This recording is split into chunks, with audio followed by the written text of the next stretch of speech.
Hey my friend, welcome to your chordal guitar lesson of the week. My name is Antoine and I'm gonna show you what are chord clones and how to use them and why it's important. So for example, if you take any chord that you already know, such as an open D chord for example, this is not the only place where this chord is possible on your fretboard. You can create an exact replica, a clone of it. So for example, I can play the same notes in the same order. I could play it here,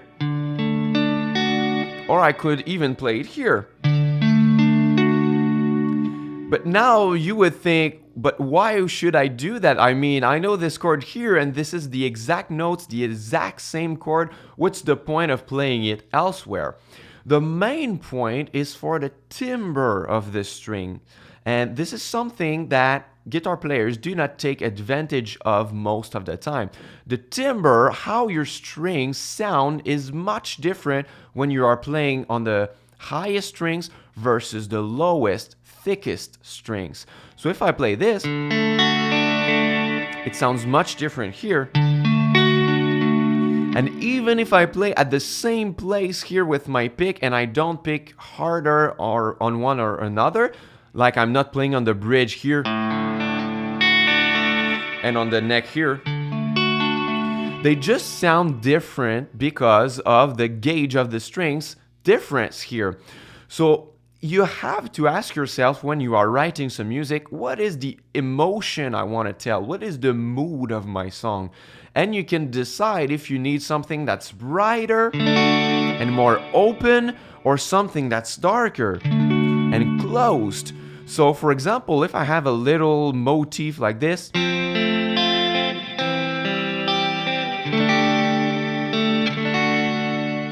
you can ask yourself, is this part a climax? Is it supposed to sound epic or it's supposed to sound very, very mild and very quiet? It depends on what you're searching for. If it's a climax, yes, this is a great spot.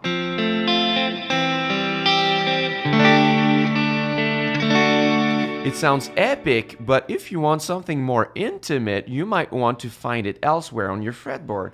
Something like this.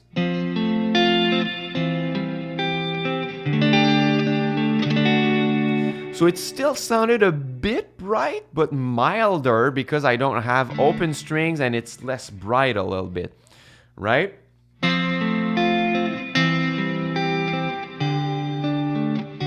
But I could also play it here.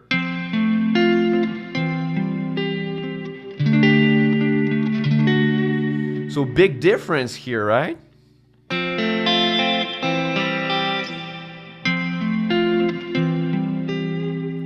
So that one would fit mode in an intimate setting, or you could even use all three of them to gradually change the timbre of your part.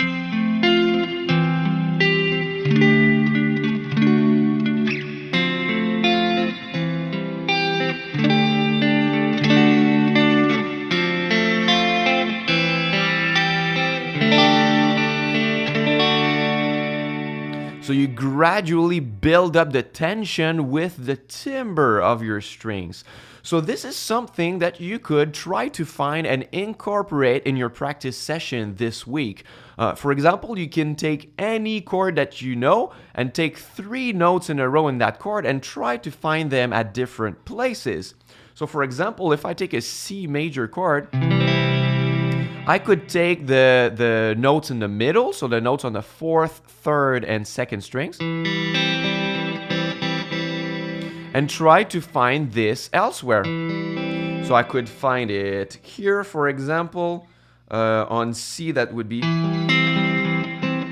or here. So you have 3 versions.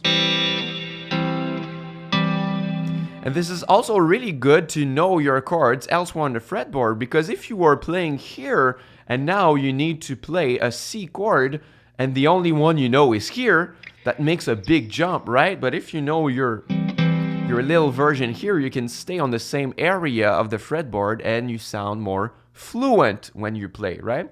For example, I could take an A chord, A major, and take all the fretted fingers and try to find them elsewhere.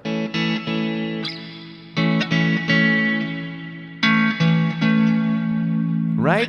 I could take a bar chord, for example, on G like this, and keep just the top 3 strings and trying to find where I can replicate that, where I can clone that. Or even here. Here I have like 4 choices.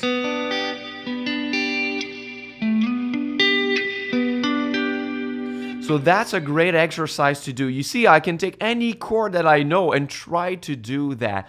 That's gonna make you think about the timbre a lot more when you write, and that gives you more options. Because good composers, this is what they do. They play with timbre. For example, if they write for an orchestra, they will say, oh, I'm gonna choose a French horn because that's gonna complement that section really well. They have the luxury of choosing instruments for their unique timbre. But when you're writing for guitar alone, you cannot do that. You just have your own guitar as your resource to write your music. So you can take advantage of the areas of your fretboard to build with the timbre in mind. For example, for ambient guitar, I could take the spread triad that I use really, really often in my ambient guitar songs, like this, for example. So most of the times I play it from the 5th string like this, but I could try to find it from the 4th string or from the 6th string. So now I have 3 versions with different timbres. So I could choose the one that's most appropriate for the situation, for the emotion, for the mood that I want to tell in my song. And if you don't know what are spread triads and what I'm talking about, this is exactly what I teach in my free mini course on ambient chords. You can get it by clicking on the first link in the description box. This is totally for free, and I show you many shapes of the most popular ambient guitar chord structures called spread triads. They are really, really useful if you want to write your own ambient songs. So click on the first link in the description box and you can enroll for free as a gift. So just to sum up, you could take your time this week and find your chords at 3 different places to explore the timbres and to get more chord choices on your fretboard, right? So I hope you like this lesson. Subscribe to the channel if you are new here. Click on that bell and all of that stuff. And I will see you very soon. Until next time, au revoir.